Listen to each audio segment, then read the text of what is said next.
Right, I think we're ready to start. Welcome to Africa's Future Food and Nutrition Security webinar.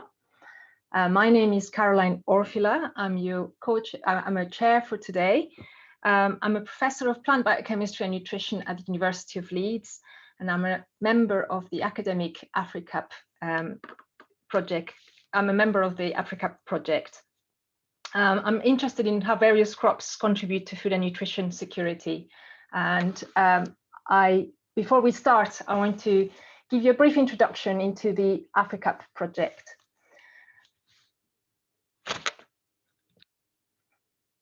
Okay, all right. So AFRICAP is a multidisciplinary and multi-sectorial international program that aims to provide effective policy pathways towards food and nutrition security in sub-Saharan Africa. These policies are there to make sure that the food system can be more productive, sustainable, and resilient to climate change, while also supporting rural livelihoods. AFRICAP is led by the University of Leeds in close partnership with the University of Aberdeen, Chatham House, the Met Office, and FANRPAN. We work with local organizations and governments in 4 countries, Malawi, South Africa, Tanzania, and Zambia, to create an evidence base that supports country-specific policies. The seminar today will give you a good overview of the evidence that has been generated through this interdisciplinary and multi-sectorial working, exploring the potential impacts to food and nutrition security on the different climate, trade, and policy scenarios. AFRICAP is funded by the UK Research and Innovation under the Global Challenges Research Fund. Before I hand over to my co-chair, Professor Yun Yun Gong, who will introduce the webinar and the speakers today, I'm going to remind you very briefly of the Zoom etiquette. So just a quick reminder that audio and video are automatically disabled for all attendees. You're encouraged to ask questions and contributions to the discussion by using the Q&A function on Zoom. And myself and Professor Gong will look at the questions and put those to the panel, to the speakers. For general comments, also use the chat function.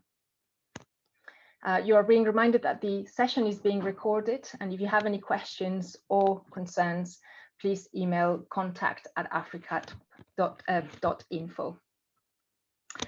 I'm hoping to then hand over to my co-chair, Professor Yun Yun Gong. Thank you, Caroline. The session and the speakers. Thank you. Thank you, Caroline. Okay, so welcome for today's webinar. We will have 2 presenters and 1 discussion leader. So I will introduce the 2 presenters. Professor Jennie Macdiarmid is a professor of sustainable nutrition and health from the University of Aberdeen. Jennie Macdiarmid is a professor in sustainable nutrition and health.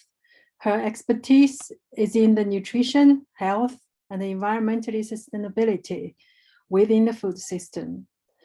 So she has a strong experience in this field, particularly surrounding food sustainability.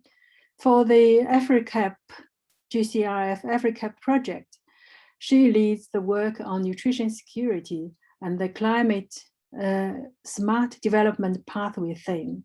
So she will be the key speaker for today. And also together with her is Dr. Richard Kane, who is a senior research fellow at Energy, Environment and Resources Program from Chatham House, the Royal Institute of International Affairs. So Richard is a senior research fellow in Chatham House Energy, Environment and Resource Program. His work focuses on systemic shocks and the sustainability of and climate risk to food systems, agriculture, land use, and soft commodity resources trade. For GCRF-AFRICAP, Richard works on policy design and implementation, as well as trade and nutrition scenarios for the integrated assessment framework. So these two key speakers will lead the talk on today, how they contribute research on nutrition, particularly through iFeed. I also want to use this opportunity to introduce our discussion leader, Professor Simba Sibanda, who is a leader of Nutrition Sensitive Agriculture Program at the Food, Agriculture and Natural Resources Policy Analysis Network, FANRPAN, which is a key partner of the AFRICAP project. Simba is the leader of this Nutrition Sensitive Agriculture Program at FANRPAN, which is based in Pretoria, South Africa. Simba is an accomplished facilitator and has managed and led complex and multiple partner agriculture, food and nutrition security, and smallholder livelihood development and research programs. He has worked in public agriculture research as an academic, in private consultancy, and lately in policy research program management at FANRPAN. Simba is passionate about food and nutrition security, food system, and the role of nutrition as one of the most important ingredients of human development. I'm sure this name also is very familiar for everybody, Simba. So welcome three speakers and the discussion leaders. Shall we start, Jennie and Richard? Who is going to start first? Jennie? Yes, we're just sharing the screen. Thank you. Thank you. Well, hello, everybody. As it's been introduced, we're going to talk about some of the work that we've been doing on AFRICAP, specifically around food and nutrition security, and looking at different climate, trade and policy scenarios. So I'm going to first of all speak about some of the outcomes around nutrition security, and then Richard's going to follow on to look at some of the implications of trade. Next slide. And one of the important things we're looking at here is nutrition security. And I thought I would just start by sort of looking at the difference between food security and nutrition security. They're very interlinked, but I think food security in the past has really emphasized looking at hunger and therefore focused on calories to avoid hunger in different populations. But we really need to look at nutrition security, which has a greater emphasis on looking at whether the food is nutritionally adequate. So is it supplying sufficient nutrients to sustain a healthy life? Because you can have food security where you've got sufficient calories in a diet, but that doesn't necessarily mean that it's going to be healthy. So this is why we're talking today about nutrition security in addition to food security. Next slide. And just a little bit of background around malnutrition in sub-Saharan Africa. We need to look at sort of the double burden of disease here. We know that there's significant undernourishment, which is around 22% in sub-Saharan Africa. It is causing, this is around hunger. And if we're looking at current trends, by 2030, this could increase to about 30%. And this has serious consequences. So for example, 30% of children are stunted, about 7% of children are wasted. So this is a serious problem that we're having to address, that there are sufficient calories within the diet, but we need to make sure these are sufficiently nutrient dense. But also this double burden of disease in some countries, particularly South Africa, we're starting to see this double burden where we're seeing overweight and obesity increasing. And this is related to the nutrition transition. And this is where diets change as income changes to become higher in fat, higher in salt, more animal-based products. So while the calories are going up here, it doesn't necessarily mean that they're becoming healthier diets. You can have sufficient energy in your diet, but insufficient nutrients. And in terms of nutrients, for example, about a third of women of reproductive age have anemia. So these are all really important issues that are underpinning the work that we're doing here on AFRICAP. Next slide. So we're going to talk today a little bit about the results that we've been producing from the AFRICAP modelling. And this is an integrated modelling system with iFeed standing for Future Estimators of Emissions and Diet. And basically it combines looking at crops, climate and emission modelling in combination with land use, and looking at what this means for food production and consequently what this means for future food and nutrition security, but also the implications of trade. And as you see from the bottom box, we're going to concentrate on the nutrition and trade today. And this is being produced from looking at how different foods are being produced, different scenarios that are run that will have implications for land use, hence will have implications for food production. And ultimately, that's what will affect nutrition security, what's happening in terms of food being produced. Next slide. So what we've based this on is we've been using the food balance sheets produced by the FAO, and these are a national supply. These represent the national supply of food, which is based on availability of food within the country. So this is domestic production, trade, so taking into account imports and exports, stock changes, and waste. And this produces what is available in terms of food supply within a country. Then we need to break that down into what is available for human consumption. So this is split into food, feed, processing, and other uses.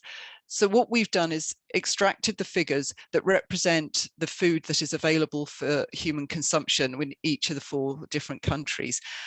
The food balance sheets only produce data for total energy intake and for fat and protein. So one of the first things that we had to do was to add to this database information on micronutrient related to each of the different food commodities. And we did this for each of the 4 countries that we're studying using country-specific data. So this is what underpins what we're doing here based on the nutrition security and trade. Next slide. So we're looking at what are the energy and nutrient requirements, and I'm going to just describe this graph for you in a minute because the results are based on this, and I think it's important to it can be a complex slide, so if I can go through it with an example first. So we've estimated what population level requirements are for a population in terms of nutrient and energy, and this is based on demographics of a country, which will vary by age and sex, so we need to take this into account when we're saying what are the population requirements. So for example, a 5-year-old child will need less energy than a 20-year-old adult. So we're taking this into account. We've also estimated, based on this population level, what the requirements are for micronutrients, and using a standard requirement, which is a reference nutrient intake, which is a supply that would be adequate for 95% of the population. And we've taken the estimated average requirement for energy and macronutrients. So if I can explain this diagram here, we've got down the side the energy and the nutrients required, and then the red line is showing if it's deficient, and then moving into the yellow line, which is saying it's marginally sufficient, and then going into green where it is sufficient. So the arrow pointing down would be there's 100% sufficiency. There's obviously a bit of variation around this, which is why we've shaded this. And the 2 circles that I've highlighted, you'll see the black triangle. Now, this is what the current supply of nutrients are within each of the different countries. And then the colored triangles are what is the outcome from the different scenarios that we're running. And the reason that there's 4 or 5 of these is there are different climate models that we've been using, but they tend to cluster together and give a similar result. So this is just to give you an overview when I go on to talk about some of the results, what the graphs will look like. Next slide. So what the project did was look at some of the consequences of production, climate and trade on nutrition security. So if we are having different production systems, when they're being affected by climate change, looking at different policy environments, what does that mean for achieving nutrition security? And then Rich is going to go on and talk a little bit more about the role of trade in achieving nutrition security. So this is looking at it from 2 slightly different perspectives. What will happen in terms of production, and what are the consequences for nutrition security? And then looking at, if we're to achieve nutrition security, what role does trade play in this? So within the AFRICAP project, workshops were run in each of these 4 countries, which the the countries that are involved in AFRICAP. And these workshops were looking at different futures and what were the important futures for 2050 in terms of policy. So you can see down on the right hand side a diagram that gives you two different axes, so high and low climate change risk, and then each of the 4 countries had different policy environments. So for example, in Malawi, it was looking at the policy the effectiveness of policy implementation. So it may be high or low in terms of how well and effective it is. In South Africa, it's looking at high and low land reform. In Tanzania, it was looking at technological transformation, so if that was low or high. And then looking in Zambia at market connectivity. And what we're going to focus on is just 2 of these countries today in the interest of time. We're going to look at some of the results from Malawi and from South Africa. Next slide. So it's important to understand, because we're looking at projections to 2050, what the population demographics is predicted to look like by 2050. You can see there's going to be a huge increase in population, estimated from about 11 million to 38 million. But what's important is to look at this, to see on this graph how the population is predicted to change. The lighter shading is what the current population looks like, with age up the side. So you can see there's a big younger population getting smaller as age increases. And going forward, it's predicted that this will stay in a relatively similar pattern, where there will be a larger younger population than an older population. And the importance of looking at this is because this affects what the nutrient requirements are at a population level to satisfy the whole of the population. Next slide. So the policy within Malawi was looking at the effectiveness of the implementation of different policies. And we've selected out here the 2 extremes of the quadrants. So on the left-hand side, we've got the high effectiveness of policy implementation. So this has been very effective in implementation of policies, but also has a low climate risk. And what you can see here is, if we look at the black triangles, as we did on the previous slide, this is what the current situation is in Malawi. So you can see that there are deficiencies in or inadequate supply of vitamin A, calcium, iron, zinc, and some of the B vitamins. But the result of high policy effectiveness is you can see that the dots have gone off the end of the spectrum, which is up to 250% of the requirement. So actually, this will be a very effective way to achieve nutrition security if this scenario were to play out. But in contrast, you can see on the right-hand side, the high climate risk combined with the low effectiveness of implementation of of policy. And again, you can see the black is where the starting point is, obviously the same as the previous graph. But what you can see now is this is actually not achieving nutrition security for any of the nutrients. So if it was to be this scenario, then nutrition security won't be achieved, meaning that there will not be sufficient supply of the right type of food within the country to satisfy the health of the population. Next slide. So if we turn to South Africa, it's a different sort of population, a different scenario. The population is predicted to increase, but not as much as we saw in Malawi. But the big difference here is the population is aging. So if you look at the graph again, the lighter shade is looking at the current population, but you can see from the shape of this, what's being predicted is there's going to be an increasing older population compared to a younger population. And this again is important in terms of having the right supply of nutrients for the country, because obviously nutrients requirements differ by age and differ by men and women. So we need to take this into account when we're talking about nutrition security going forward for 2050. Next slide. So the policy in South Africa that was viewed as the most important for 2050 was land reform. And we've got the two extremes here again, where we've got a high level of land reform and we've got low climate risk. And what you can see is actually there's not very much change in terms of nutrition security from where the starting point is currently. There are still deficiencies in calcium and iron in this scenario, and the other nutrients really haven't changed dramatically. So this hasn't made the situation worse, but it's not changed things dramatically. And then in the second scenario, which was low land reform and high climate change, you can see that for some of the nutrients, there's a gradual shift in improving nutrition security in this scenario, which may seem a little bit counterintuitive because this, potentially may be the least effective scenario.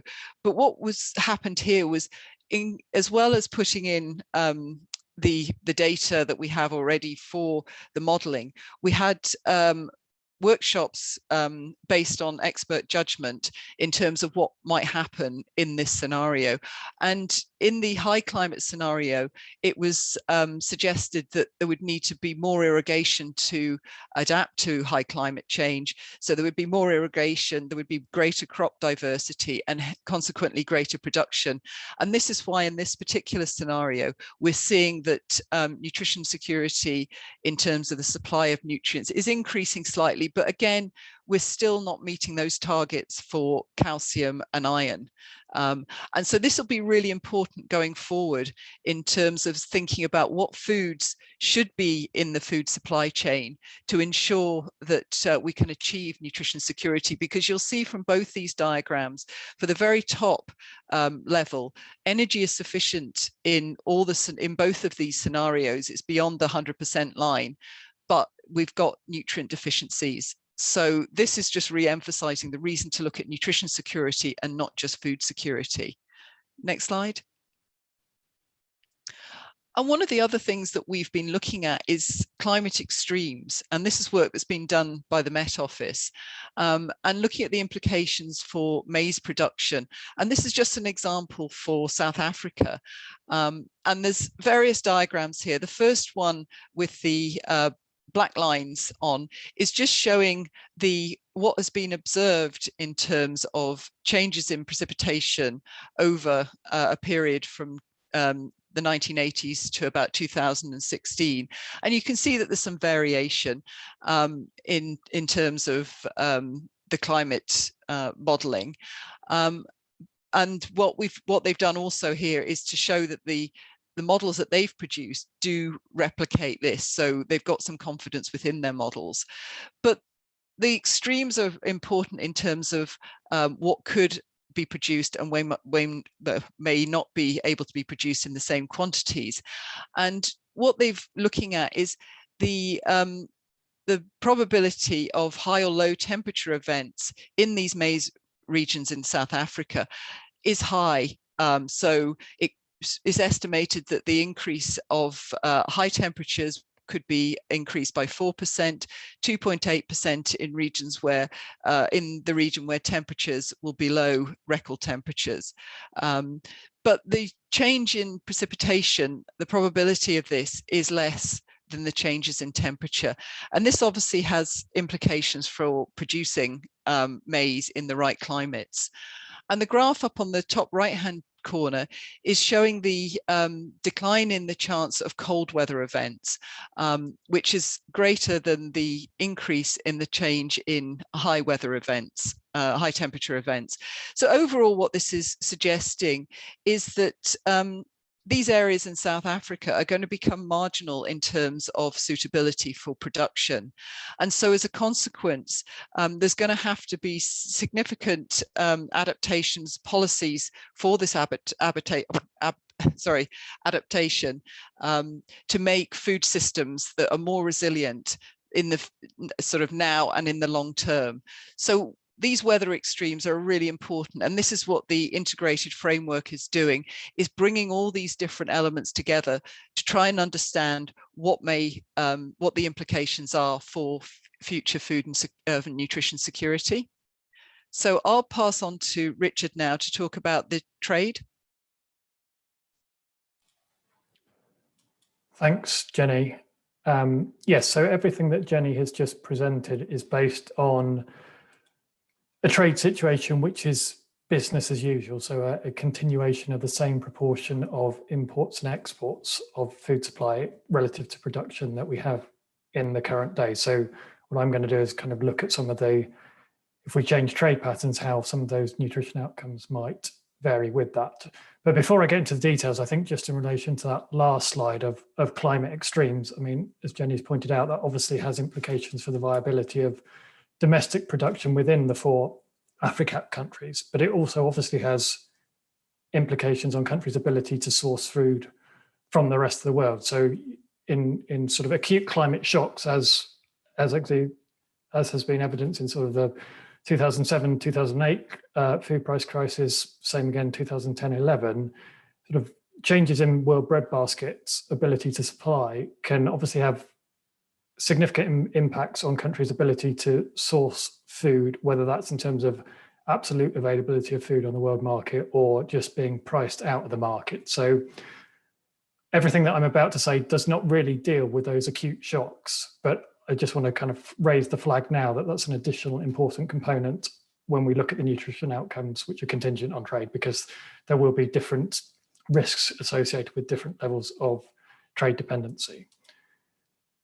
So in terms of what we've done to look at trade, we've included 4 simple, what we're calling trade vignettes, and they're kind of sketches of possible trade patterns. So we're making no claims that these are full-blown global trade models. They're certainly not. We've kept it deliberately simple to kind of look at the range of different plausible outcomes you could imagine under different trade scenarios. So just to run through them briefly, the first one we looked at was self-sufficiency. So that's essentially shutting off all imports and all exports.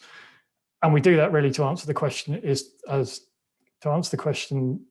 to what extent can domestic production meet national nutritional requirements? So how well is national production suited to meet national nutrition requirements? Then the second one is what Jenny's already presented. So that's keeping things the same in proportion to how they are now. So how well might current trading relationships stand up to future nutritional needs? Then the third one, we relied on a panel of experts we have in each of the 4 AFRICAP countries who know the sector very well and represent different parts of the food system within the country. And we asked them, what, under each of these different scenario quadrants, what might you expect to happen to import volumes, to export volumes? So this is a kind of expert judgment category. And then the final one is a bit different. Given the shortfalls that Jenny presented in the previous slides, we said, okay, well, what would the nutritional requirements be? And if domestic production is not meeting those in the future, then what does that mean for trade? So if there's a shortfall of certain nutrients, how can we rely on the world market to source them if they're not being produced domestically? So how much are we dependent on global trade? And just to situate that within current trading patterns, so this is Malawi's current agricultural trade. Its exports are worth 4 times the value of its imports, and the exports are very clearly cash crop dominated. So tobacco being the major export earner, and then tea, and then sugar. And again, the exports are mainly extra-regional, so they're going beyond the immediate SADC region. And in terms of imports, wheat is by far the largest import by value. So that's where Malawi is now. And then this is the results under the 4 different trade vignettes I just explained, using again the same 2 scenario quadrants that Jenny talked through. And these graphs are showing the food supply, and this is purely in terms of calories. So this is purely an energy assessment. So the top panel is what's being produced domestically, and that's constrained by the scenario quadrant that we're in. Then we've got imports and export volumes in the middle, and then the bottom is showing the food that's available domestically once production, imports, exports, and uses for other non-food uses of food waste is accounted for. So that bottom slide is kind of, what's ultimately available in terms of food supply. Clearly, in the self-sufficiency scenario, we have no imports and no exports. For the stakeholder expectation bars, which is the sort of orange one, on the left-hand side, the expectation was that imports would increase by 50% relative to business as usual, and that, sorry, the imports would increase by 50% and the exports would increase by 100%, so would double. And then on the right-hand side, the expectation was that imports would triple and that exports would reduce by 75%, because obviously it's a much more production constrained environment and therefore there'll be less surplus to export. And then the one that we really want to focus on is the green, which is the nutrition optimization question. So what this is really looking at is what's the gap between what can be produced domestically and what's required, and to what extent can imports and exports sort of balance that equation out. So in terms of the imports here, these are the shortfalls. So these are nutrients that are required to balance the diet out, but they're not being produced domestically, and therefore they need to be imported. And the exports are surpluses of domestic production. So they are beyond what's required for national nutrient requirements, and therefore they can be exported to the global market with no nutrition cost, as it were. And then, so on the left-hand side, the effective policy and the low climate risk, you can see that imports can be reduced relative to the other scenario, to the other trade scenarios. It's still an absolute increase relative to the baseline, but relative to other expectations, imports are lower and exports can increase. So the surplus production there. The absolute calorie requirement, so this is the bottom panel with the sort of red highlight. The energy requirements are quite clearly lower than the other food supply scenarios. But of course, this isn't just about energy supply, as we've mentioned multiple times. And then on the right-hand side, so this is a much more production constrained environment, much more high climate risk.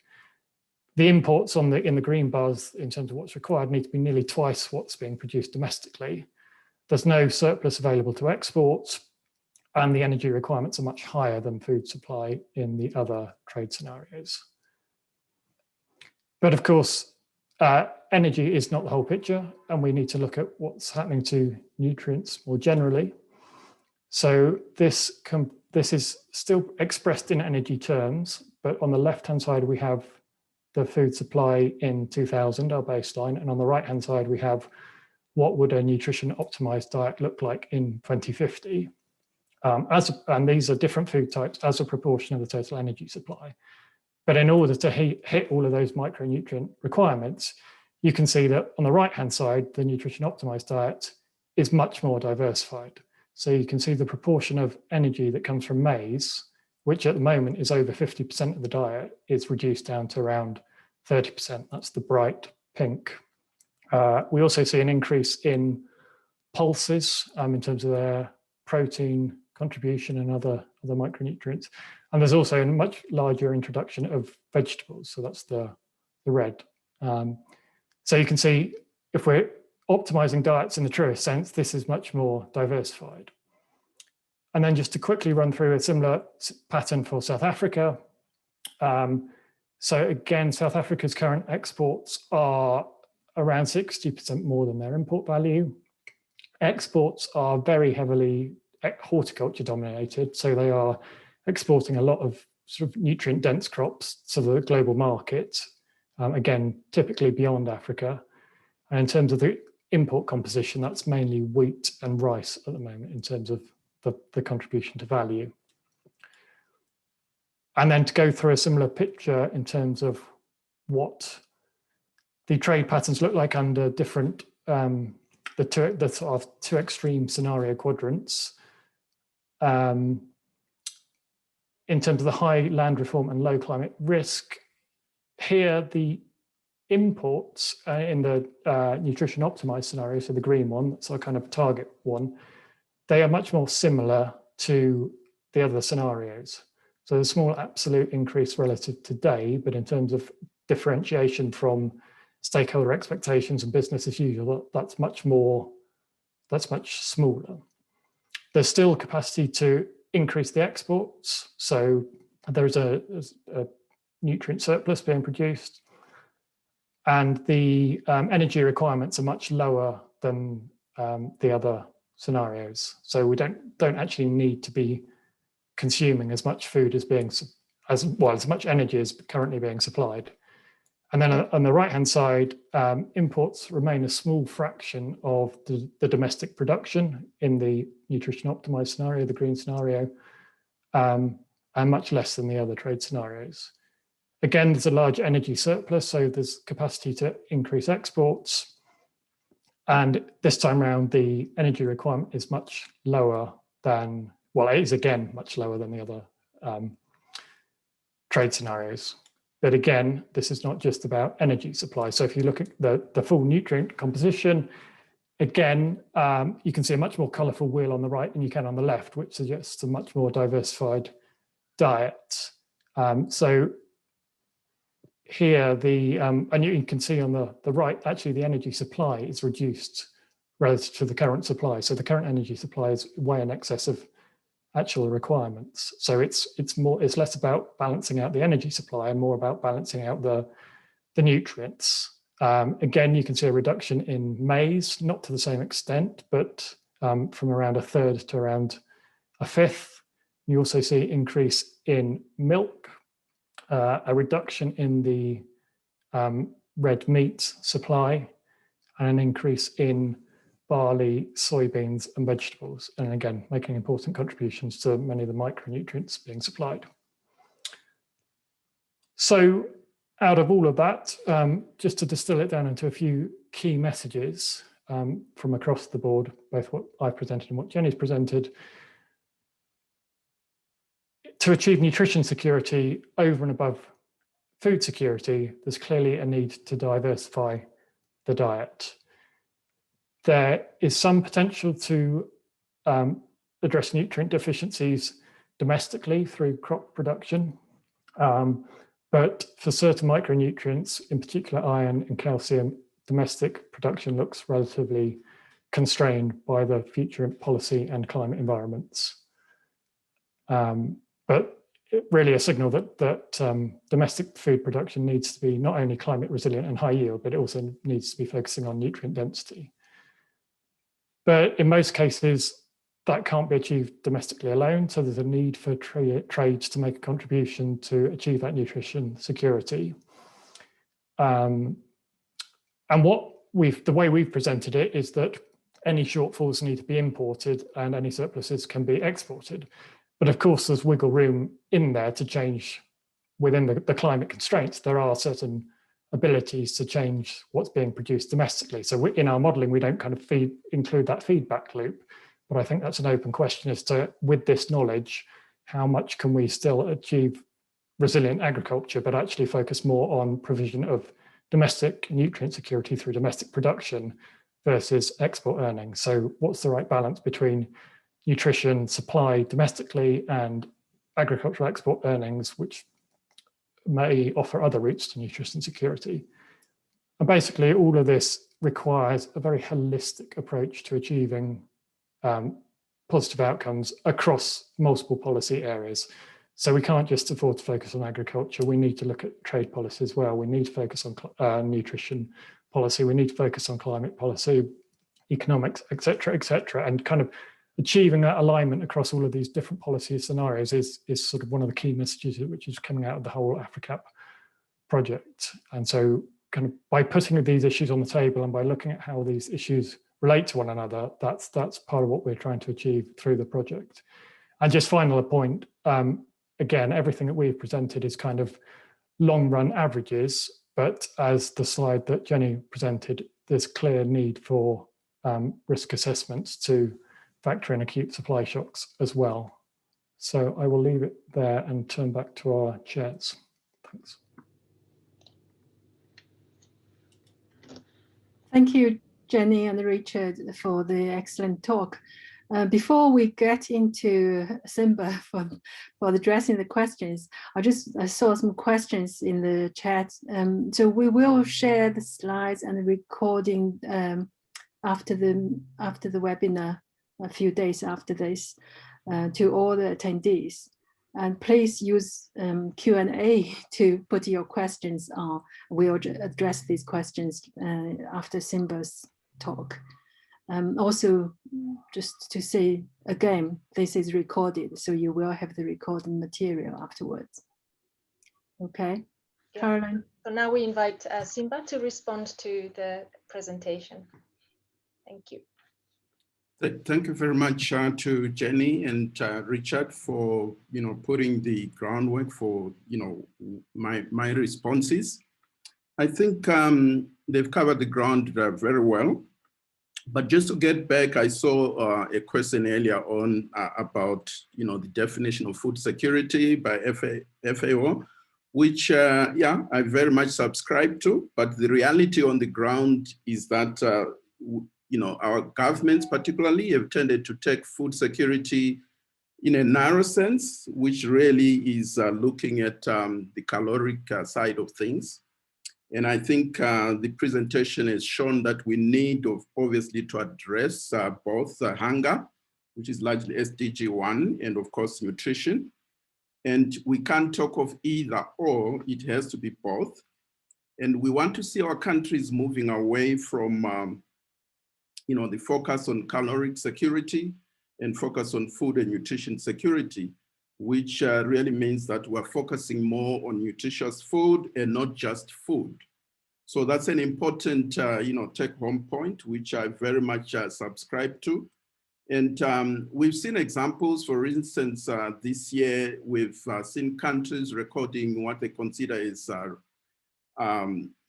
they've been record harvests, but this is largely focusing on cereals, which again shows that there's still a tendency to focus on cereals as the basis for countries considering themselves to be food secure. On the double burden of malnutrition, again, because our focus at the policy level has largely been alleviating hunger, this has resulted in undernourishment, obesity, or overweight, which we know that obesity is a growing problem both for rural and urban populations in African countries, not just the 4 countries. And so there's definitely a need to address this issue.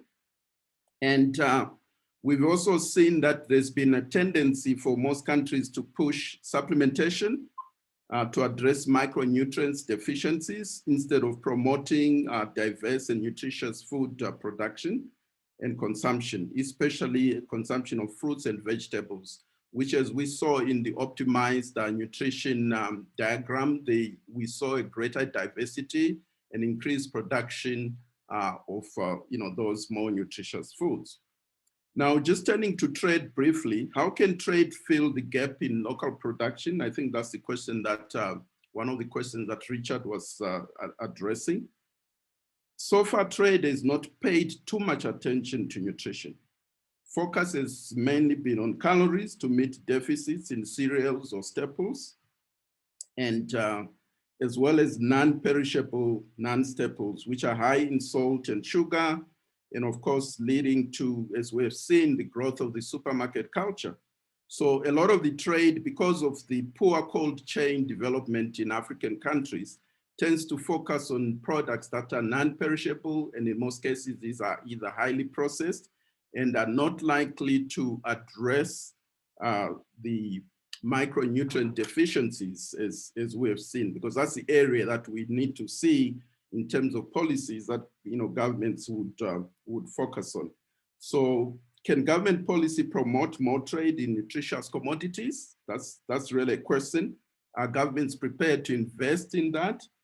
And so they would obviously need to address the issues of the cold chain and various other distribution challenges. And rather than just focus on things that are easy to trade in and make money, and not necessarily address the issues of malnutrition. So we want to see trade being aligned and harmonize to nutrition outcomes. That's the key thing there. But trade obviously comes with, especially if you're talking of fresh and perishable products, there are also a lot of SPS issues which will need to be attended to. Governments would need to invest in that. Issues of food safety, need for governments to invest in creating the necessary conditions for trade in nutritious food to flourish, starting internally, then at the sub-regional level and continental. As we've seen, most of the trade has tended to be with regions outside SADC and even outside Africa itself. And there's a lot of excitement about the African free trade area, but I think that is a long way from having an impact, because initially we still need to sort out what's happening at country level and also at the regional level. Various regional blocs have committed to free trade, but we've yet to see this come to fruition. So there's still a lot of challenges there that need to be addressed. So the population increases, we're seeing increase of anything from double to 3 to almost 4 times the population we have today by 2050, which obviously means increased demand for food, both from production and trade. So obviously this will stretch the resources that we have. And so the other point is the land reform issue. I'm pleased to note that the experts in South Africa looked at increased land reform and associated this with either not a great deal of change, but in some cases an improvement in production, which is good. But of course, assuming that with irrigation coming in to fill the gap from the poor climate scenarios that are expected. Now, I think land reform is not just about distributing land. We would need to see supportive policies to make sure that we either maintain or increase the productivity of that land. And so land reform, obviously, we need to see these supportive policies where, of course, irrigation is one of them, but also market access and various other things that the emerging farmers who are getting this land will need to be capacitated in. So yeah, so the number of areas here, the issue of harmonization of policies, I couldn't agree with that more. I mean, that is a critical issue. We've seen in a lot of countries, countries tend to work in silos. Minister of Agriculture doing one thing, health doing another, and trade working in some cases at variance with the nutrition outcomes that agriculture needs to deliver on. And so this would only make things worse. And the issue of market connectivity is not just connecting markets, say in the case of Zambia, markets between Zambia and neighboring countries or within Africa, but it is necessary to also talk about market connectivity at local level for farmers to be able to sell their produce, but also as consumers themselves to be able to access food markets in a way that will be effective. So low connectivity will render both local production and trade endeavors food ineffective due to one, poor availability and reduced physical access. So we need to look at that. We've just had good examples of that with the COVID-19 restrictions, that a lot of households were not able to sell or access markets for their produce, and also they've not been able to access food markets. So that's an issue there that obviously we need to look at and take cognizance. So that's just an example of market disruption. And yeah, so I think the nutrition optimization model that Richard finished off with, for me, that's a great answer there if we can support this with the necessary policies and appropriate investments by governments for this to happen. So really the take-home point for me is the question is not whether we can force nutrition into the modeling, but I think the issue really is, can we afford not to? We definitely need to be looking at nutrition outcomes as a major variable in all the modeling and the kind of advice that we provide to governments so that they make the appropriate investments. There's a change of attitude and also just to capacitate as the policymakers in actually looking at the food system approach, which is not just talking food security, but looking at how the food system interacts with all the other, systems along the food value chain. So this is what's coming through.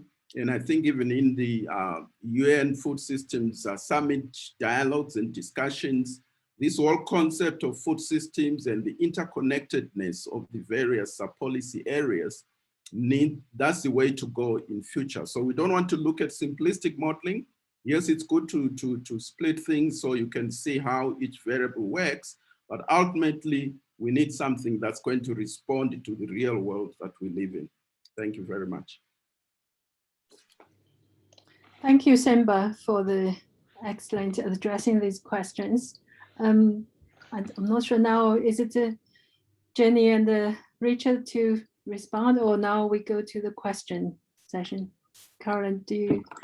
Yeah, no, I think, thank you, Simba, for insightful commentary to the presentations. And I don't know if inviting Jenny and Richard to perhaps provide a quick response, and then we move on to the questions from the attendees, if that's okay.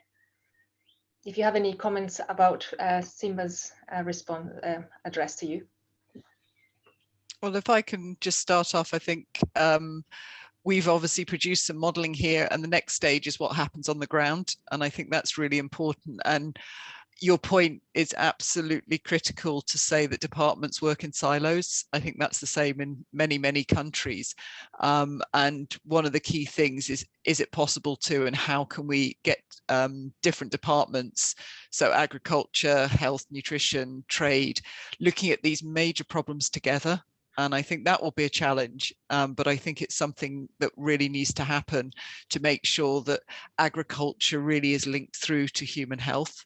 Because I think it's easy to say we'll produce nutritious food, but we need to make sure that ends up in healthy diets. Yeah. Thank you. Thank you. Richard? So shall we move on to Q&A? I think Richard wanted to say something. Sorry, just very quickly, because I'm keen to get to the Q&A. But yes, just to Simba's point on the African continental free trade area and the likelihood of that changing sort of dynamics on the ground. I mean, it's clearly very fledgling at the moment, having only just sort of been signed and ratified, and it's a very young beast. So I certainly wouldn't expect any sort of immediate changes. But over the time period that we're looking at to 2050, then perhaps there is potential for it to kind of reconfigure some of these dynamics as well. So I think it's something to bear in mind for us in terms of how that may change some of the dynamics that we're thinking about. But I think it's also worth putting these kind of issues on the table so that when sort of the details of that trade agreement and countries' own trade policy is being hashed out, that sort of these kind of issues are front of mind as well and are being considered alongside all other trade aspects. Thank you, Richard. Thank you. Great. So I think we're moving on to the questions from the audience, if that's okay. So the first question is from Barbara Adolf, and I think it's a question for Jenny and Richard, because she states that regarding trade, there are economic and political arguments here as well, and many sub-Saharan African countries explicitly aim for staple self-sufficiency, even if that makes no economic sense. And the dependency on global markets is considered risky and might go against food sovereignty narrative, which is pushed by some political actors. So the question is, have you analyzed the food self-sufficiency narratives in the focal countries and taken that into account? Thank you. So I don't think it's explicitly taken into account in the trade vignettes that I presented, because obviously the idea was to sort of span the gamut of all possibilities.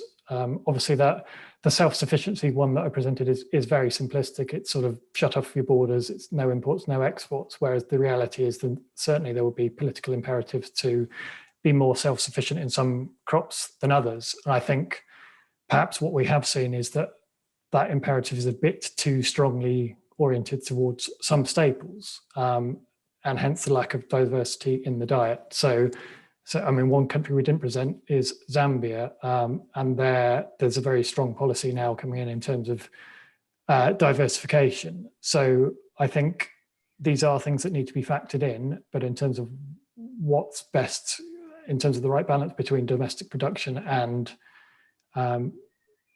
recourse to the global market or even the regional market, I think it's not just about the staples, which have been the traditional staples, or in Malawi's case, you know, the cash crops, but kind of, yeah, thinking more proactively about if we do want to be reasonably self-sufficient in certain crops, then are we looking at the nutrient profiles of those as well and factoring that in? So I think it's clearly a very live policy discussion, and certainly one that we're keen to engage with through this. Okay, thank you. And I guess you did mention, I think Jenny mentioned how certain stakeholder views were incorporated into the modeling in South Africa in particular. So I do wonder, how does that, you know, how do those narratives, which might be, you know, less quantitative, I guess, get incorporated into the models? How does that occur? Well, perhaps I can start. We did ask for, I mean, it is very qualitative, but we did ask for some estimations of potential percentage changes in various different things. So it is a very qualitative view on how this would do, but we sort of put those into what roughly percentage an increase or decrease may be. And that's what we used within the model, because we needed to have something that was more quantitative, but it should be recognized that these were really qualitative views of what may or may not change. Okay. Yeah, and just to add, the initial 4 scenarios that we presented for each country, they were born out of a stakeholder workshop in each country right at the very beginning of the AFRICAP project. So that was in terms of what appeared on the 2 axes. I mean, across all of the countries, climate risk was very clearly a concern by all stakeholders in all countries. What was on the other axis kind of reflected stakeholders' views as to what were the priority issues were in their country. So that it's kind of baked into the very initial scenarios on which all of this is based. And at the other end, obviously we're now sort of concluding some more quantitative modelling work, but we're now kind of trying to push this out in a much more, as a mechanism to engage with policy more generally and to draw on a lot of the AFRICAP work beyond this particular work stream. So really bringing in all of those qualitative insights from the rest of the programme, and to really help understand what the implications out of all of this are and how we then best sort of shape the policy agenda with that. So it's kind of, it's got very quantity in the middle, but either side of that, there's a wide range of kind of qualitative inputs and outputs. Okay, maybe final point on this question for Simba, in terms of whether you think that the narratives are moving away from these focus on staple self-sufficiency. Do you think that there's a move towards away from that at the moment?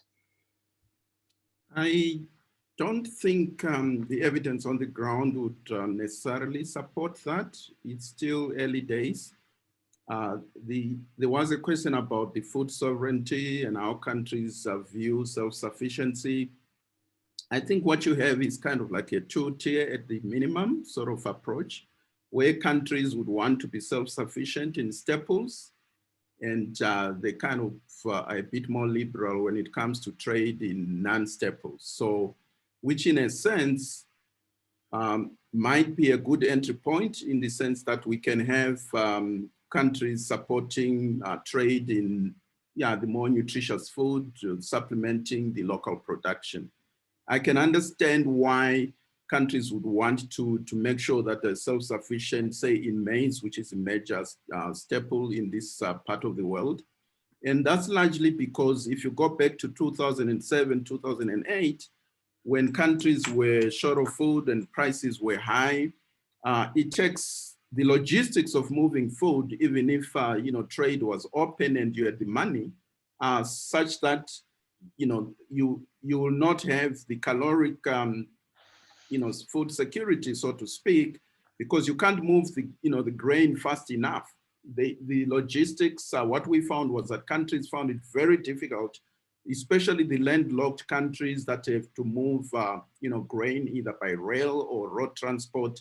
They just were not able to do this. You may recall that going back into the 90s, there was a lot of talk about maintaining strategic grain reserves. These were physical stocks, and as opposed to having money or a fund that you put aside. And so to some extent, this was considered a good approach because you will have the physical stocks in country, which would cover possibly, say, 3 months worth of consumption. That gives you time to move and sort out your logistics and bring the food that you're importing into the country. But again, this faced a lot of challenges. Physically, it was not easy to store the grain. Conditions were such that the grain would actually spoil. So yeah, countries are actually sort of moving in and out of that policy. So the food, the sovereignty thing is still very much on the table.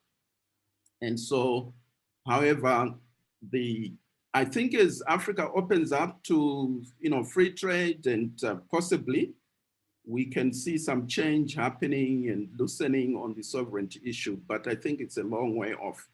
Countries are still dependent on customs duties from trade, even from among, within the region. So until we've seen some structural changes to the fiscus and sources of revenue for governments, we're probably not going to see much change in the short term. Thank you. Okay, thank you. Yun Yun, do you want to put the next question? Yeah, I think Barbara has another question which related to land use implications. Maybe Richard or Jenny can address this question. They said, I really like the emphasis on micronutrients. The bit that seems to missing in your analysis are the land use implications of different scenarios. Even when just considering staple crops, some SSA countries will lose almost all their forests to agriculture if they pursue their current staple food self-sufficiency policies. And the land use footprint of staples is generally lower than the e.g. legume, vegetable, meat. Have you considered land use patterns, agriculture, expansion implications of different scenarios? This is the question. Yes, we in the broader sense, so not the two of us that have been presenting, but obviously this fits into the much broader iFeed modelling framework that Jenny presented at the top, and there is an element in there that colleagues at the University of Leeds are leading on that's looking at land use implications.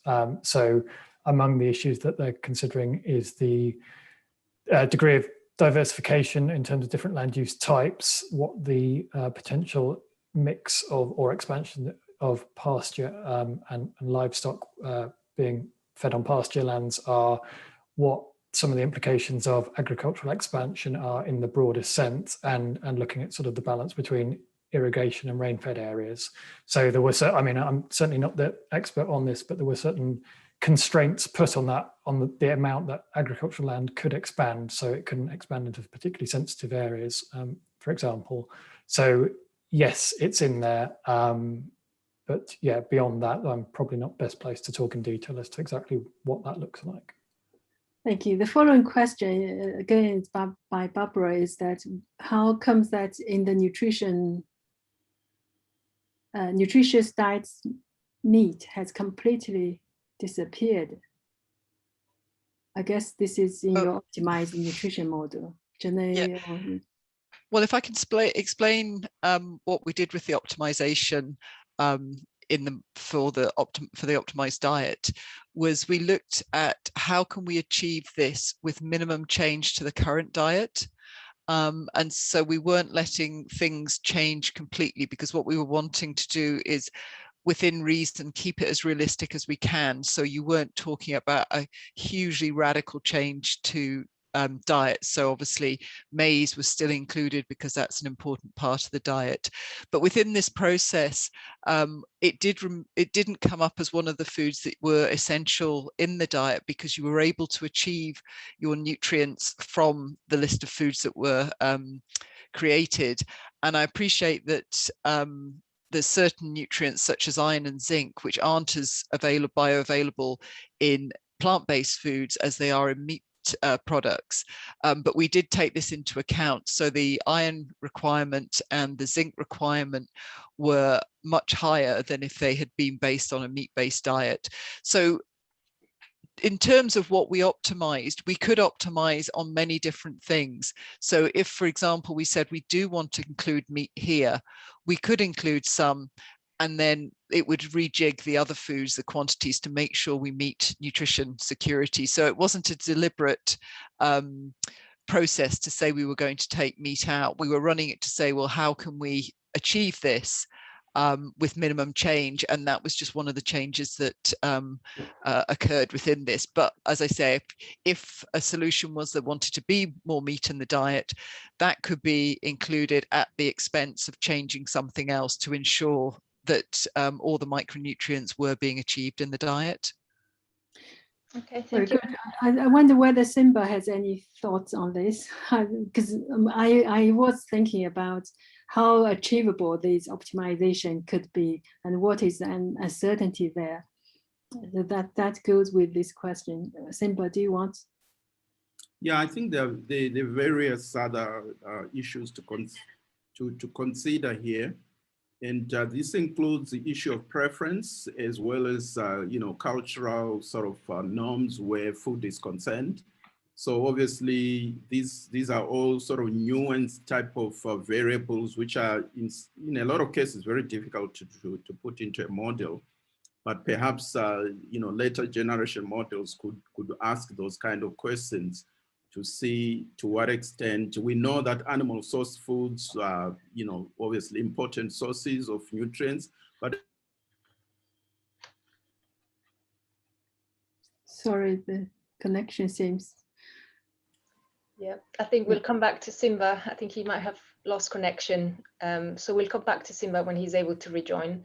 So I think we move on to a next question, which I'm going to combine two questions, which I think seem related. And is whether you looked at policies in addition to trade that would favor, access to nutritious foods in the population. So economic policies, I guess. And also, so that was a question from Per Kitcher, but also from David Williams, related to that, how you could kind of see the equal access to various groups of the population and whether that was taken into account. Yes, so in policy terms, I mean, I guess in the Malawian example, because the axis there was degree of policy effectiveness, and policy effectiveness factoring in sort of how well interrelated, how holistic the policy environment is. So is nutrition policy joined up with agricultural policy? So explicitly in the Malawian case, and kind of within the background of those four scenario quadrants, there is a focus on sort of how constraining or enabling the policy environment might be. But in terms of specific policies, I mean, that's obviously, in some sense, it's the next phase of this, that it's sort of the back out into the real world, the policy engagement of this exercise. So I think that the next phase for us is to really kind of engage with policymakers around some of these issues, and to help them to flag up these issues, and to make sure that, to the extent possible, that we are kind of nudging things in the right direction in terms of implementing policy, rather than sort of baking it in systematically throughout this whole exercise.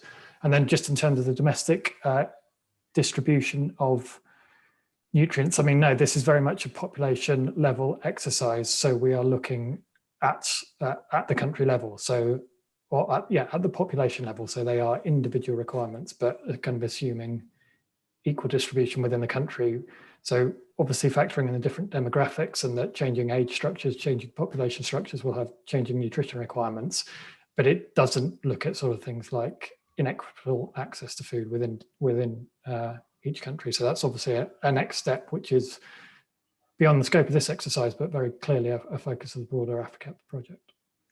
Sure, and I guess Simba also mentioned the fact that, that the imports tend to be sometimes low quality food, long life quality food that might not actually reach the rural populations that are producing other types of food. So I don't know, Jenny, did you have a comment on whether that kind of production versus or imports, exports, and the nutritional quality that is associated with those, and whether you see a way to get a more individual level nutritional security. Well, I think there's two things here. As you say, as Simba said, you know, some of the things being imported aren't actually good nutrition quality or nutrient quality. And I think this comes to where we're seeing particularly things around the nutrition transition. So where we're seeing greater obesity, particularly in urban areas, we see that it is increasing in rural areas. But this sort of poorer quality but higher energy dense foods is driving a lot of what we're seeing with in the nutrition transition.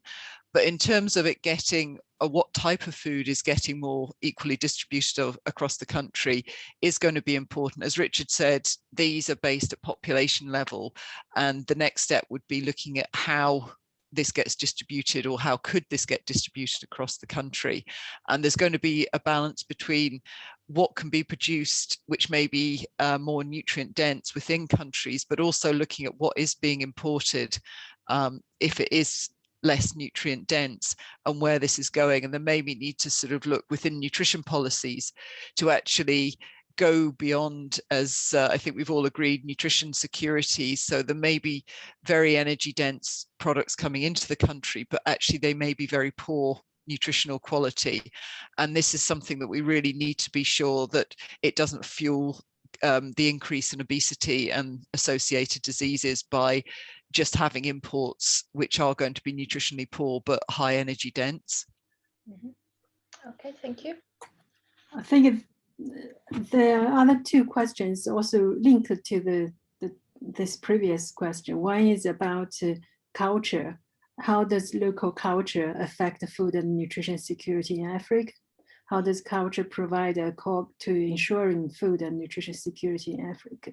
What do you think this can be done? Anything can be done to solve the problem? And the other, I think by Sandra, also similar, they talk about wild edible food and their role in resilient food system.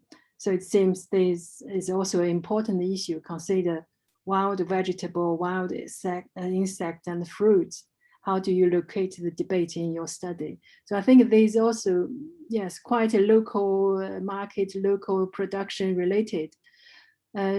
First, maybe Jenny or Richard, and then Simba, if you could address this.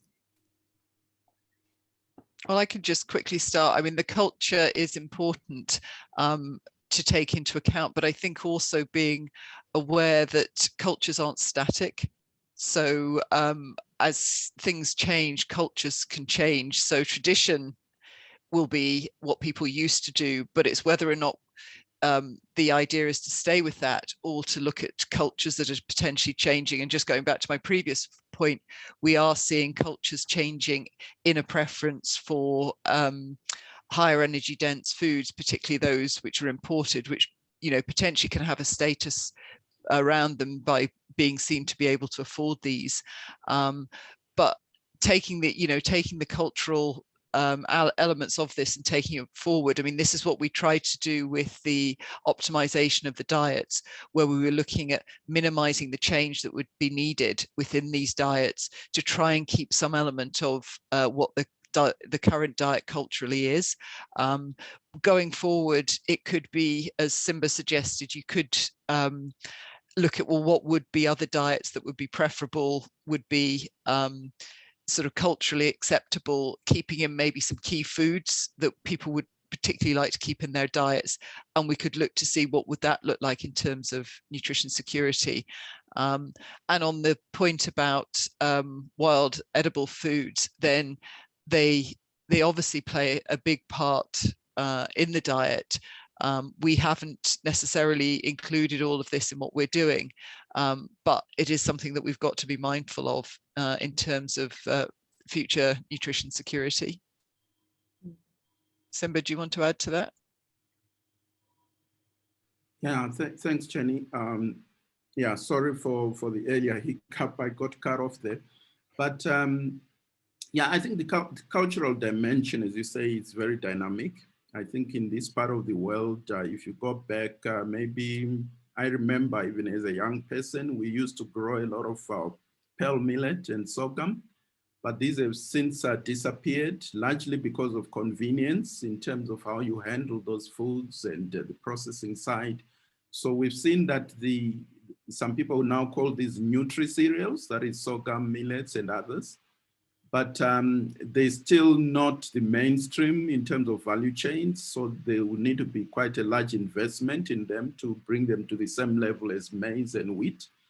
And nutrition literacy, I think, plays a big part in all this. We're seeing a lot of people that are knowledgeable about nutrition actually going back to these traditional cereals, but they're still very much a niche food, niche market. If you go into a supermarket looking for sorghum or millet products, they'll be in a corner somewhere occupying very small shelf space. So if we're going to move, I think there's been a lot of talk that these products are more adapted to climate, and also they happen to be more nutritious, which makes a lot of sense. But it's one thing to say that, it's another thing to make sure that they move into the mainstream market and take a bigger share of the market. So a lot needs to be done there. So it's almost like going back to the past, as it were, to rediscover what our ancestors basically were eating, and these are considered better foods. But that change is not going to come very easy.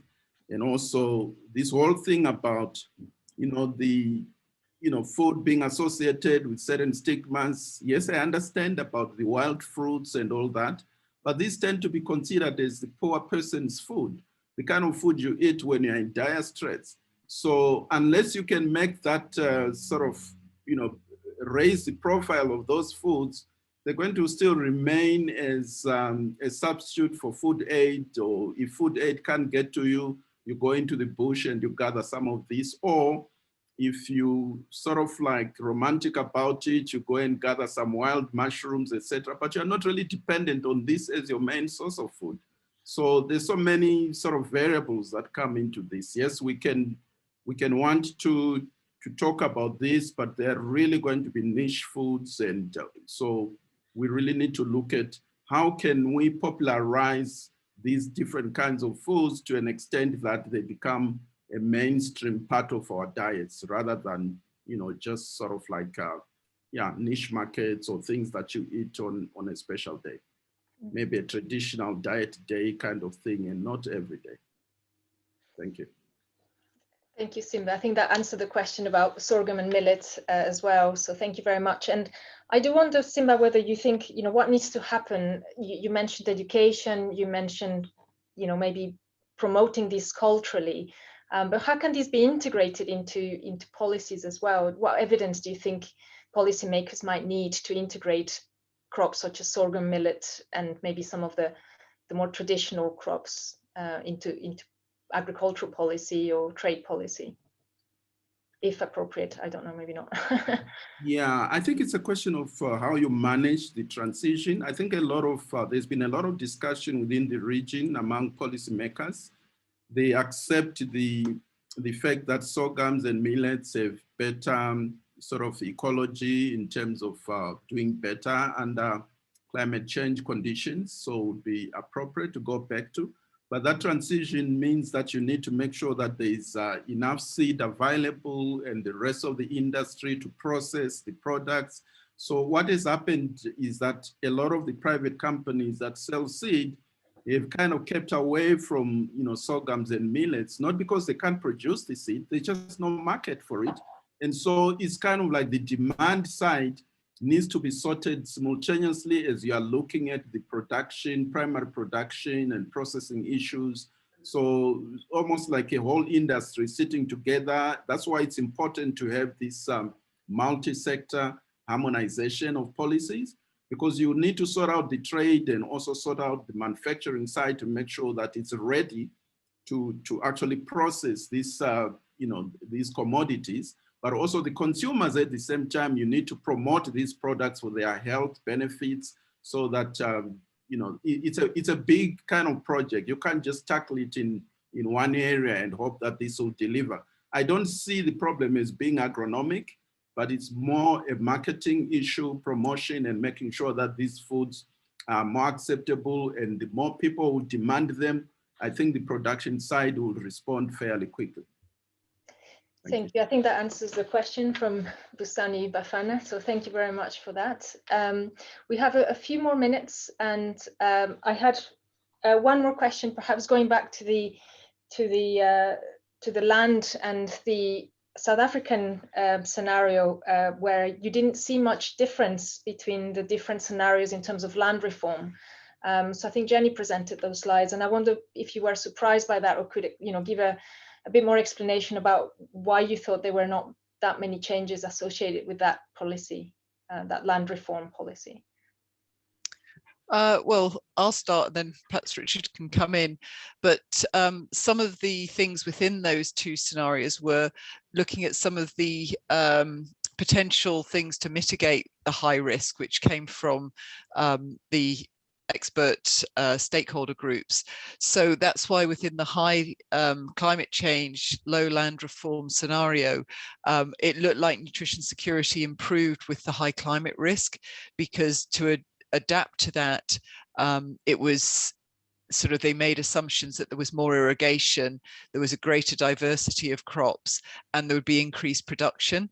So that sort of within that particular scenario would move towards having a greater production, which would mean getting closer to nutrition security for that particular scenario, not least because they were increasing the diversity of crops. Whereas in the low climate risk and high land reform, they were not seeing very many changes to actually what would happen on the ground. So they weren't looking at increasing irrigation. There were smaller increases in production. And so this was why there was less being seen in terms of changes in nutrition security. But it also probably highlights that if you were looking at land reform and looking at, it comes back to the question of what would you use land for? And I think what this is showing is that maybe certain nutrients which are already deficient in the diet should be looked at carefully to say, you know, which crops or what food would be needed to move those particularly into a level that the supply was sufficient. So that was some of the reasons around the land reform in South Africa. I don't know if Richard, you want to come in?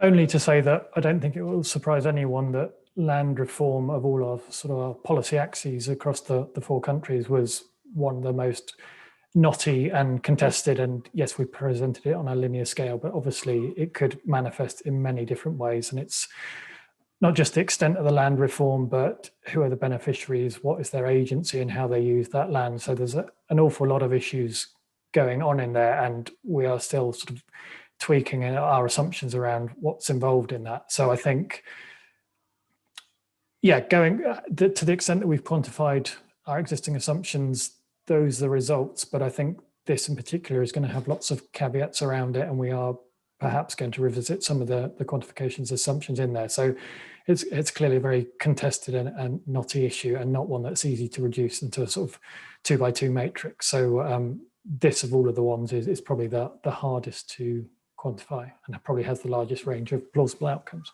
Yeah, it was very interesting policy experimentation, isn't it? That's kind of one of your aims. And it's interesting to know when they are complex. It's not black and white, there's not easy answers. So Simba, do you want to give a comment to that last point? The land reform, I should say I was surprised by that, the way that scenario turned up. You know, originally coming from Zimbabwe, I'm very experienced in what happens with land reform. And so it sounded like this was a very optimistic kind of scenario, that there will be irrigation, there will be support to people that get this land. And I hope that those assumptions hold. Otherwise, the likely scenario is that productivity would decrease.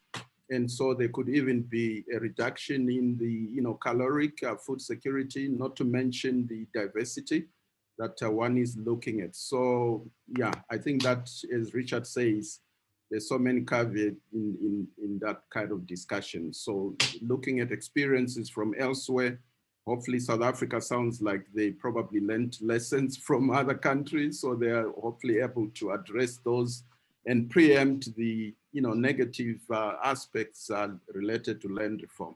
Thank you.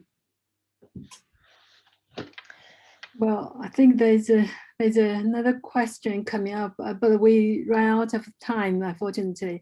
I wonder one of the speaker might answer, just type the answer in there.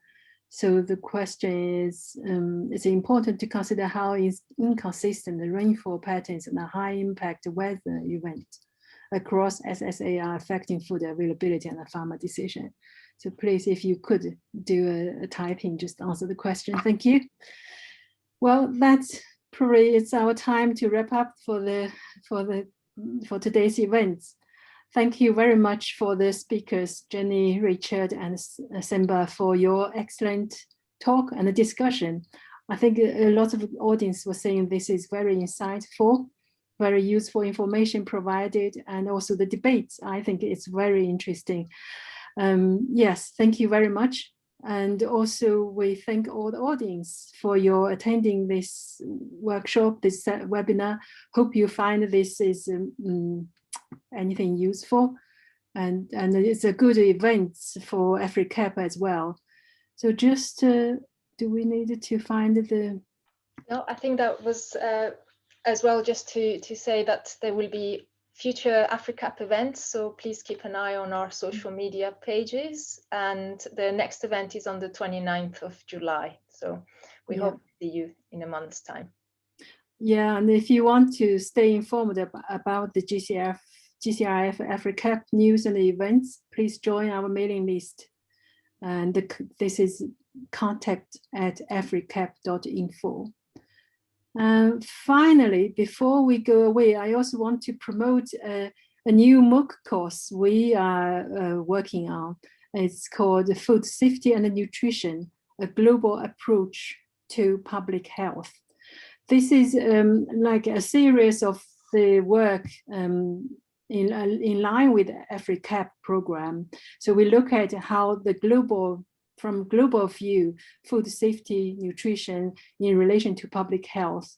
And this MOOC course is funded by the British Council. We are in partnership with a university, Jiangsu University in China, and also the Nelson Mandela African Institution of Science and Technology in Tanzania to co-produce this MOOC. It's now available to enroll on FutureLearn. So it should be starting soon. More information we can follow with our newsletter. Okay. Yeah, so I think we thank everybody, and I hope you have a nice day.